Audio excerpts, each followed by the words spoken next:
14 জন মিলে খেলেও ইস্টবেঙ্গলকে হারাতে পারলো না। আলটিমেটলি সুপার কাপের ডার্বি ড্র হলো, ইস্টবেঙ্গল চলে গেল সোজাসুজি সেমিফাইনালে গোল পার্থক্যে এগিয়ে থাকার জন্য। আর ওদিকে হরিশ কুণ্ডু সমেত আরও বাকি লাইন্সম্যান মিলিয়ে 14 জন খেলিয়েও কিন্তু মোহনবাগান হারাতে পারলো না ইস্টবেঙ্গলকে। ইস্টবেঙ্গল এবছর বুঝিয়ে দিয়েছে যে ডার্বি আর একচেটিয়া হবে না, এত সহজ হবে না আর কলকাতা ডার্বি। এবার কিন্তু ইস্টবেঙ্গলের টিম অন্যান্য বারের তুলনায় অনেক বেশি শক্তিশালী আছে।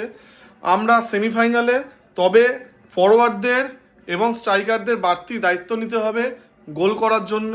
আজ ম্যাচে একদম ক্লিয়ার কাট 2-0 গোলে জেতা ম্যাচ ছিল, সেটা মাঠে ছেড়ে আসতে হলো।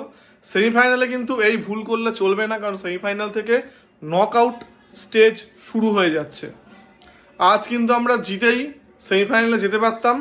আজ আমাদের আনোয়ার, কেভিন সিভিলে ডিফেন্স, জয়গুপ্তার ডিফেন্স কিন্তু রীতিমতো ওদের ডিমি ডগ, ম্যাকলারেন, কামিন্সদের পুরো জোকার বানিয়ে ছেড়ে দিয়েছে। যাই হোক, সেমিফাইনালে কার সঙ্গে পড়ে এখনো পর্যন্ত আমি জানি না। আশা করছি কয়েক দিনের মধ্যে বা কয়েক ঘন্টার মধ্যে আমরা জেনে যাব। ইস্টবেঙ্গলের সেমিফাইনালের জন্য অনেক শুভেচ্ছা রইল।